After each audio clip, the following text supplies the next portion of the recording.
This offseason has a different feel for the Dallas Cowboys. Free agency looks to be surprisingly successful even as the team has hewed closely to its philosophy of not overspending and looking for bargains. Most of the signings have been for 1 year only, avoiding any long-term financial or cap space commitments. One result is that the Cowboys are sitting on a huge amount of cap space for 2020. That sets them up to be able to handle the key extensions of star players without having to make many hard decisions forced by the constraints of the cap. All of this reflects what looks like a definite shift in how the team is approaching roster building, one that they were a little late in getting to, but one that is now taking full advantage of the final years of the current CBA. One of the key features of the soon-to-expire agreement is that the league got the NFLPA to agree to rookie contracts on a fixed pay scale that makes the young talent very cheap during some of the most productive years for most players. While this has not been a good arrangement for veteran players, it has been extremely beneficial for the teams. Those who have figured it out can build a talented roster for much less than it takes to invest in high-dollar free agent contracts. And for those positions where a team needs a serious upgrade, the cost of those rookie deals frees up the cap space they need, something that has been used by some teams to jump-start a rebuild. For Dallas, that has not been a concern. But after several years of working through some dead money issues, such as the retirement of Tony Romo and the decision to release Des Bryant, they are now leveraging their roster using those rookie deals and focusing on one-year free agent signings to fill gaps. Only 2 new contracts are for more than 1 season. Both are players they resigned as free agents, fullback Jamize Olawale, who somewhat surprisingly got the only 3-year deal so far this offseason, and swing tackle Cameron Fleming, who was brought back on a 2-year contract. All the rest, including the 2 most significant acquisitions in Robert Quinn and Randall Cobb, are 1-year rentals. The team can let them go to free agency after this season and reap compensatory picks for 2021, or make an offer to keep them. This has led to a very small number of players already under contract for 2020, although DeMarcus Lawrence will hopefully be added to that list. For now, only 33 players are ranked for next year. And that includes 13 that have no dead money costs if they are cut. Given that this list includes names like Cody Wichmann, Treston Deku, Aziz Sheeta, Drew Scott, and Cody McElroy, it is basically certain that not all will still be part of the team by September of 2020.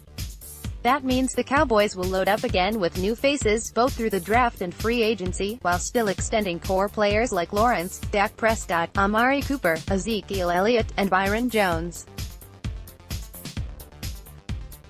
They have the cap space to do all of that thanks to this process hitting full speed. A major part of this has been the success the team has had in the draft in recent years.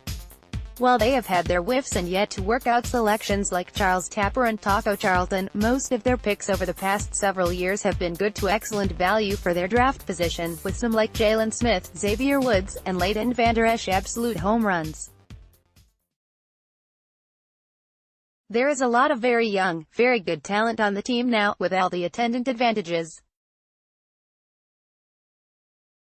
Combined with a consistent, value-minded approach to free agency and some key trades, like Cooper and Quinn, this has put them in an unprecedented position of flexibility in the cap era.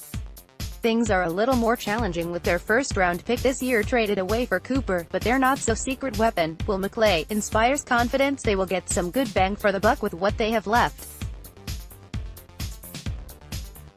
It did take a while as they got their house in order. For several years they were still locking up a lot of money with long-term deals, including the unsuccessful Brandon Carr signing of.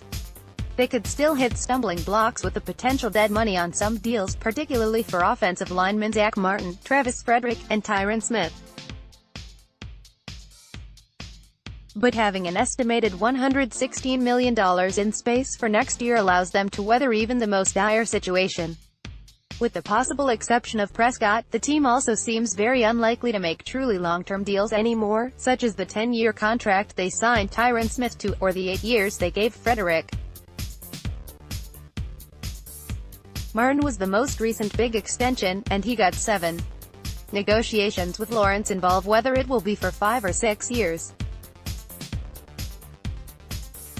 with the team wanting the lower number, an evident trend that lets them fully capitalize on the provisions of the CBA.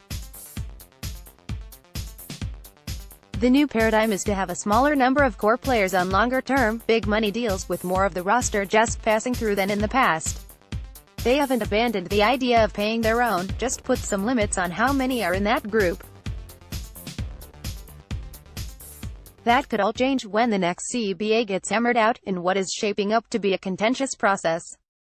But that rookie pay scale is likely to be something the teams will not budge on. There may be some tweaking of things, perhaps making them a year shorter in some cases, but this is too valuable and lucrative a feature for the owners to fully yield. The Cowboys' approach certainly reflects a belief that something similar will continue once things are finalized with the NFLPA. They were not as early to this party as some teams, but they are out on the dance floor with their best moves now.